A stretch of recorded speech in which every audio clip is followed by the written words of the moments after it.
I know you're familiar with muscle cars, but you won't believe your ears when I tell you that some of these cars have been forgotten. Let's get into it. 1964 Studebaker Avanti R3. Although the Avanti isn't often regarded as a muscle car, Studebaker was never really regarded as a performance powerhouse in the first place.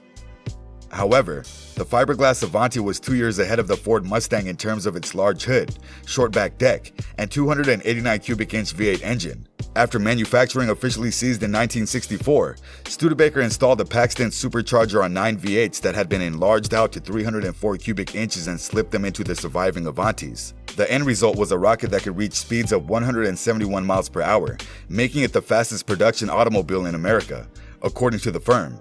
In 2010, Auctions America sold this R3 for $96,250. Good luck ever finding one this inexpensive again, especially with the current state of the collector market. 1965 Pontiac 2+2. The GTO from 1965 to 1967 is regarded as one of the largest vintage muscle cars. However, Pontiac wanted to expand its go-fast formula to a larger car after the GTO's popularity, so they created the 65 to 67 2+2. The 2+2, which was based on the full-size Catalina two-door, had its own special 421 cubic inch V8 engine with 338 horsepower. When it was in high output mode, power surged to 376 horsepower, which, when properly tuned, could go from 0 to 60 miles per hour in an incredible 3.9 seconds. Speed enthusiasts should give the 2+2 a lot more affection because it is a larger, softer, and frequently faster than its smaller stablemate. 1964 Mercury Comet Cyclone. In terms of Ford products from the 1960s, the Mercury Comet was very simple. Ford's renowned 289 cubic inch V8 engine could power the 1964-65 Comet, which was closely based on the Ford Falcon. For individuals who want more for their Mercurys, Ford produced 50 Comet Cyclones specifically for the drag strip. These vehicles had plexiglass windows, a fiberglass hood, fenders, doors, and front bumper, as well as the same 425 horsepower 427 V8 engine that powers the Shelby Cobra. Mercury debuted the production Comet GT in 1966 with the 390 V8, and although they are competent little muscle cars, they were unable to keep up with the madness of their large block predecessor. 1968 Ford Ranchero 500. America's first car-based UTE was the Ford Ranchero, but it has long been eclipsed by the Chevy's legendary El Camino. Additionally, Ford raised the stakes in 1968 by selling a 335 horsepower Cobra Jet 428 V8 in its redesigned Ranchero, while Chevy was maintaining its 396 V8 lineup in its muscle trucks. Ford's largest motor was used to build only a few of the hot Rancheros since they were difficult to drive due to their lack of weight over the back wheels. Even though it appears like every El Camino that is still alive is an SS model, I can't recall the last time we saw a Cobra Jet Ranchero. I can't recall the last time I saw a Ranchero, now that I think about it. 1969 Chevy Kingswood 427. In the 1960s, you could order almost any car option you wanted, and automobile manufacturers would even construct it for you. Consider the scenario where your Corvette is unable to accommodate your expanding family. How should I proceed? The same 390 horsepower V8 engine that powers your Vette can be found in a Chevy Kingswood station wagon with rally wheels, concealed headlights, and seating for 7. Only 546 purchasers chose the large V8 in 1969, but 427 Kingswoods made their mark on the drag strip over the following 10 years. 1969 Oldsmobile Rally 350. The Pontiac GTO Judge is unquestionably the most ridiculous muscle vehicle from 1969 that gearheads can conceive of. However, Oldsmobile's analog, the Rally 350, is largely forgotten, but the Judge has become a legend.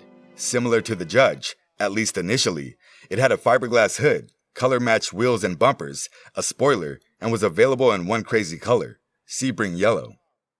The car's 350 cubic inch V8 engine, which produces 310 horsepower, made it much lighter than the Olds Top Dog 442. It can go from 0 to 60 miles per hour in 7 seconds and complete a quarter-mile run at 97 miles per hour in a respectable 15.27 seconds. It is one of the most obscure muscle cars that GM has ever produced, with just 3,500 Rally 350s produced. 1969 Ford Torino Talladega. When it comes to NASCAR homologation specialties, the Plymouth Roadrunner Superbird and Dodge Daytona receive all the attention 50 years later. However, Ford also made an attempt at aerodynamics in 1969 with the Torino Talladega.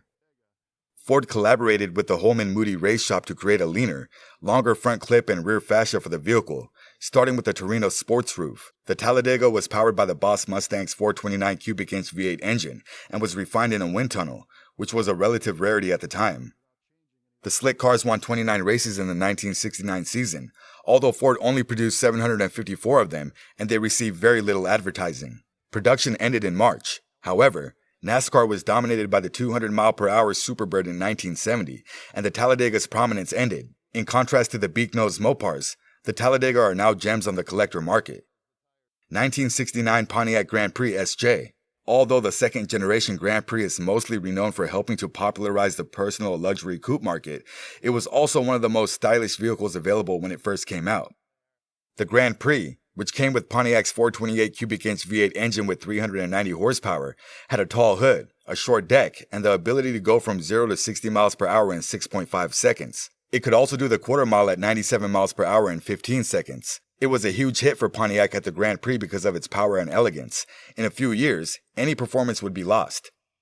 1970 Chrysler Hearst 300. Fans of the Chrysler were already missing the 300-letter series, which ended in 1965. As early as 1970, the 300 series continued to exist, but performance had suffered as the go-fast trend was shifted to mid-sized muscle cars. In an attempt to recreate the enchantment for 1970, Chrysler equipped the 300 Coupe with the interior of an Imperial, a fiberglass deck lid and hood, a 440 cubic inch V8 engine with 375 horsepower, and a TorqueFlite automatic transmission to manage all that power. The large Chrysler, weighing 4,400 pounds and standing 18.5 feet tall, was nonetheless able to sprint the quarter mile in 15.3 seconds and get from 0 to 60 in 7.1 seconds. Only 500 of the Hearst 300s were produced, making it one of the rarest Mopar muscle cars ever. 1971 AMC SC360 Hornet. America's last independent car maker, AMC, failed to make a profit with its red, white, and blue Rebel Machine and SC Rambler muscle cars in the 1960s, but they certainly made a statement wherever they went. The manufacturer replaced the Rambler with a smaller Hornet and Gremlin in 1970, bringing the SC360 Hornet along with them. A 360 cubic inch V8 engine with 285 horsepower could propel the tiny Hornet to 60 miles per hour from a stop in 6.7 seconds and complete a quarter mile lap at 97 miles per hour in 14.9 seconds. However, displacement remained the dominant factor in 1970, and even though AMC's smallest muscle vehicle was less expensive than a Plymouth Duster 340, it only managed to find 784 owners. We believe it has held up amazingly well over the years, and we would love to drive one of these sleepers from the 1970s to the drag strip.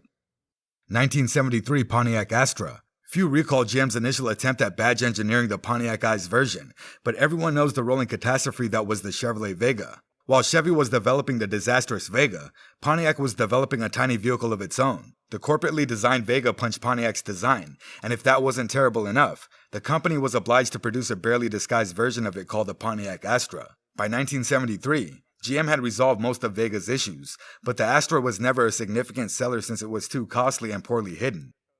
1975 Ford Granada. The 1970s were a tad stodgy in terms of fashion. Though you may lighten things up a bit with shaggy hair, grown over the ears, you were still expected to wear a business suit to work unless you were one of those radical Californians.